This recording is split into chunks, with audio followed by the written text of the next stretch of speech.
ಕಾಂಗ್ರೆಸ್ ನ ಡಿಸಾಲ್ವ್ ಮಾಡಬೇಕು ಅಂತ ಹೇಳ್ಬಿಟ್ಟು ಆ ಕೆಲಸ ನಾವು ಶುರು ಮಾಡಿದೀವಿ. ದೇಶದಲ್ಲಿ ಯಾವುದೇ ಕಡೆ ಕಾಂಗ್ರೆಸ್ ಅವ್ರನ್ನ ಗೆಲ್ದಿರಂಗ್ ಮಾಡ್ತೀವಿ, ಕಾಂಗ್ರೆಸ್ ಅವ್ರನ್ನ ಪೂರ್ತಿ ಮುಗಿಸ್ತೀವಿ.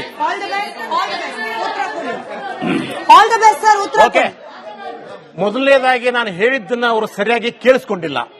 ನಾನು ಹೇಳಿದ್ದು ಇಷ್ಟೇನೆ, ನಾಥುರಾಮ್ ಗೋಡ್ಸೆ ಅವರು ಮಹಾತ್ಮ ಗಾಂಧಿಯನ್ನು ಭೌತಿಕವಾಗಿ ಕೊಂದರು.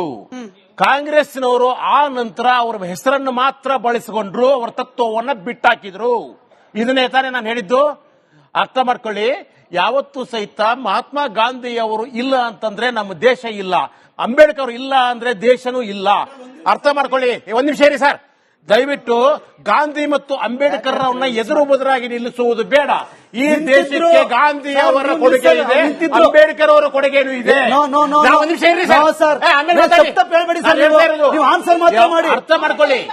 ಗಾಂಧೀಜಿ ಅವರ ಕೊಡುಗೆನು ನಾವು ಯಾವತ್ತೂ ಸಹಿತ ಯಾರಾಗಲಿ ಭಿನ್ನಾಭಿಪ್ರಾಯ ಮಾಡಕ್ಕಾಗಲ್ಲ. ಗಾಂಧಿ ಬೌದ್ಧ ಅದ್ಭುತನೋ ಬಸವಣ್ಣ ಅದ್ಭುತನೋ ಅಂತಲ್ಲ, ಎಲ್ಲರಿಗೂ ಸಹಿತ ಈ ಸಮಾಜಕ್ಕೆ ಅವರವರೇ ಆದ ಕೊಡುಗೆ ಇದೆ.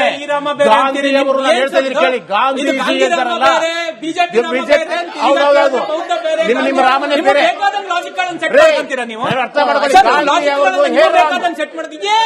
ಒಂದ್ ನಿಮಿಷ ಉತ್ತರ ನಾನು ಹೇಳ್ತಾ ಇರೋದು, ಗಾಂಧಿ ಅವರನ್ನ ಅವ್ರ ಹೆಸರನ್ನ ಎಲ್ಲರೂ ಬಳಸ್ಕೊಂಡಿದ್ದಾರೆ, ನೀವು ಅವ್ರ ಹೆಸರನ್ನ ಅಳಿಸಕ್ ಪ್ರಯತ್ನ ಮಾಡ್ತಾ ಇದ್ದೀರಾ. ಸರ್ ಅಜಿತ್ ಅವರೇ, ನಿಮ್ಗೆ ಪ್ರಶ್ನೆ. ನಾನು ಶ್ರೀದೇವಿ ರೆಡ್ಡಿ ಅಂತ ಕೆಪಿಸಿಸಿಯಿಂದ ಬಂದಿರೋದು.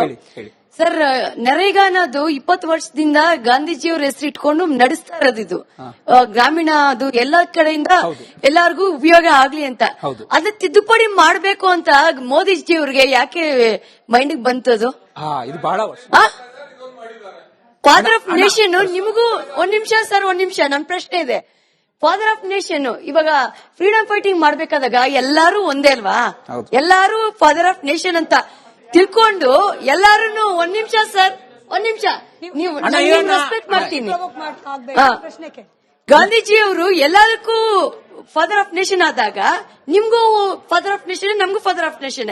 ಅವ್ರನ್ನ ತೆಗೆದ್ರು ನಮ್ಗೂ ಉಪಯೋಗ ಇಲ್ಲ, ನಿಮ್ಗೂ ಉಪಯೋಗ ಇಲ್ಲ. ಅದಕ್ಕೆ ಇವಾಗ ಯಾಕೆ ತೆಗಿತಾ ಇದಾರೆ ಅದನ್ನ? ಹಂಗಿದ್ರೆ ನಿಮ್ ಪಕ್ಷದವ್ರು ಗಾಂಧೀಜಿ ಹೆಸರಲ್ಲಿ ಹತ್ ಮಾಡ್ಬಿಟ್ಟು 20 600 700 ಇಂದಿರಾ ಗಾಂಧಿ ಹೆಸರು ರಾಜೀವ್ ಗಾಂಧಿ ಏನ್ ಕಿಟ್ರು? ಅವ್ರು ಕಾಂಗ್ರೆಸ್ ಅವ್ರಿ ಅಧಿಕೃತ, ಯಾಕೆ ಮಾಡ್ಲಿಲ್ಲ?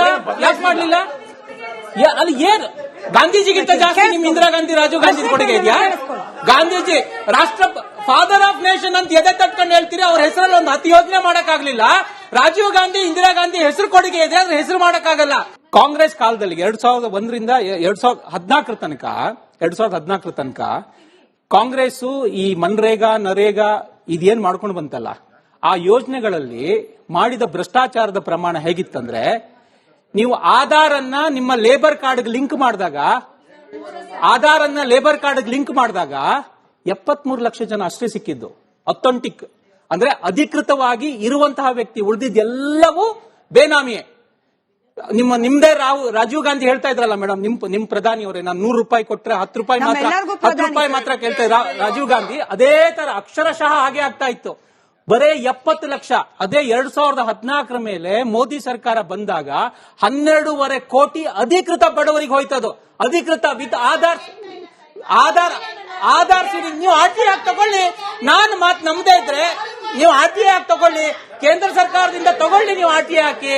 ನೀವು ಕೆಲಸ ಮಾಡಿದಿರಲ್ಲ, ಎಷ್ಟು ಮಾಡಿದ್ದಾರೆ ಅನ್ನೋದಕ್ಕೆ ಜಿಯೋ ಟ್ಯಾಗಿಂಗ್ ಇರಲಿಲ್ಲ. ನಮ್ಮ 2014 ಮೇಲೆ 65-66 ಕೋಟಿ ಈ ತರದ್ದು ಕೆಲಸಗಳಿಗೆ ಜಿಯೋ ಟ್ಯಾಗ್ ಮಾಡ್ತು. ಎಲ್ಲಿ ಮಾಡಿದ್ದಾರೆ, ಹೆಂಗ್ ಮಾಡಿದ್ದಾರೆ ನಿಮಗೆ ಗೊತ್ತಾ? ಇದೇ ನಮ್ಮ ಕರ್ನಾಟಕದಲ್ಲೇ, ಉತ್ತರ ಕರ್ನಾಟಕದಲ್ಲಿ ಒಂದ್ ಕಡೆ ನ್ಯಾಷನಲ್ ನ್ಯೂಸ್ ಆಗಿತ್ತು. ಮನ್ರೇಗಾಕ್ಕೆ ಕೂಲಿ ಕೊಡಬೇಕಾದ್ರೆ ಒಬ್ಬ ಗಂಡಸಿಗೆ ಹೆಂಗಸಿನ ಸೀರೆ ಉಟ್ಟು ಕೂಲಿ ಕೊಟ್ರು. ನಮ್ಮ ಸರ್ಕಾರ ಇವತ್ತಿನವರೆಗೆ ತನಿಖೆ ಮಾಡಿಲ್ಲ. ಇಂಟರ್ ನ್ಯಾಷನಲ್ ನ್ಯೂಸ್ ಆಯ್ತು. ಗಂಡಸಿಗೆ ಹೆಂಗಸಿನ ಸೀರೆ ಉಟ್ಟು ಅಂತ ಪ್ರಮಾಣದ ಕಣ್ಣಿಗೆ ಕಾಣುವಂತ ನಿಮ್ಗೆ ಭ್ರಷ್ಟಾಚಾರಗಳಾಗ್ತಿದ್ವು ಮೇಡಮ್. ಅಂತ ಭ್ರಷ್ಟಾಚಾರಗಳನ್ನು ತಡೆಯೋದಕ್ಕೆ ಡಿಜಿಟಲ್ ಫ್ರೇಮ್ವರ್ಕ್ ಮಾಡಿದ್ದಾರೆ. ನಾವು ಆ ಯೋಜನೆ ಹೆಸರು ಚೇಂಜ್ ಮಾಡ್ಬಿಟ್ರು, ಈ ಯೋಜನೆ ಹೆಸರು ಚೇಂಜ್ ಮಾಡ್ಬಿಟ್ರು ಅಂತ ಗುದ್ದಾಡ್ತಾ ಇದೀವಿ. ಆದರೆ ಇಷ್ಟು ಯೋಜನೆಗಳು ತಂದ್ರಲ್ಲ, ಆ ಯೋಜನೆಯಿಂದ ಯಾರಿಗ ಲಾಭ? ನಮ್ಮ ಗ್ರಾಮೀಣ ಪ್ರದೇಶದಲ್ಲಿರುವಂತ ಎಲ್ಲಾ ಬಡವರಿಗೂ ಲಾಭ ಇದೆಯಾ? ಈ ಯೋಜನೆಗಳಿಂದ ಭ್ರಷ್ಟಾಚಾರ ಹೆಚ್ಚುತ್ತಾ ಇದೆಯಾ, ಕಡಿಮೆ ಆಗ್ತಾ ಇದೆಯಾ? ನೀವು ತಂದಿರುವಂತ ಯೋಜನೆಗಳಿಂದ ಭ್ರಷ್ಟಾಚಾರ ಹೆಚ್ಚುತ್ತಾ ಇದೆಯಾ, ಕಡಿಮೆ ಆಗ್ತಾ ಇದೆಯಾ? ಒಂದ್ ವೇಳೆ ಭ್ರಷ್ಟಾಚಾರ ಹೆಚ್ಚು ಕಡಿಮೆ ಆಗ್ಬೇಕು ಅಂದ್ರೆ ಏನ್ ಮಾಡ್ಬೇಕಾಗಿತ್ತು ಅಂತಂದ್ರೆ ಈ ದೇಶದ ಸಂವಿಧಾನವನ್ನ ಬಂದಂತ ಎರಡೂ ಸರ್ಕಾರಗಳು ಜಾರಿ ಮಾಡಬೇಕಾಗಿತ್ತು. ಇಲ್ಲ, ಯಾಕೆ ಮಾಡಲಿಲ್ಲ? ಒಂದ್ ವೇಳೆ ಭ್ರಷ್ಟಾಚಾರ ನಾವು ತಡಿತೀವಿ ಅಂತಂದ್ರೆ ಇವ್ರು ಯಾಕೆ ಭ್ರಷ್ಟರಾಗಿದ್ದಾರೆ? ಇದು ನನ್ನ ವಿಷಯ. ಭ್ರಷ್ಟಾಚಾರ ಅನ್ನೋದು ಇವ್ರು ಏನೇ ತಿಪ್ಪುರ್ಲಾಗ ಹಾಕಿದ್ರು ನಿಲ್ಸಕ್ ಆಗೋದಿಲ್ಲ. ಈ ವ್ಯವಸ್ಥೆ ಆ ರೀತಿಯಾಗಿದೆ. ಒಂದ್ ನಿಮಿಷ ಇರ್ರಿ, ಅರ್ಥ ಮಾಡ್ಕೊಳ್ಳಿ. ಪ್ರಜಾಪ್ರಭುತ್ವದ ಆಶಯಗಳನ್ನ ಈಡೇರಿಸಬೇಕಾದ್ದು ಎಲ್ಲಾ ಪಕ್ಷಗಳ ಕೆಲಸ. ಅದು ಆಗ್ತಾ ಇಲ್ಲ ಅನ್ನೋದೇ ನಮ್ಮೆಲ್ಲರ ನೋವಿನ ಕೆಲಸ. ಅರ್ಥ ಮಾಡ್ಕೊಳ್ಳಿ. ಪ್ರಜಾಪ್ರಭುತ್ವ ಆಶಯ ಏನು? ಸಮಾನತೆ, ಸ್ವಾತಂತ್ರ್ಯ, ಇವುಗಳೆಲ್ಲವೂ ಬೇಕು ಅನ್ನುವುದು ನಮ್ಮ ಸಂವಿಧಾನದ ಆಶಯ, ಅಂಬೇಡ್ಕರ್ ಸಾಹೇಬರ ಆಶಯ.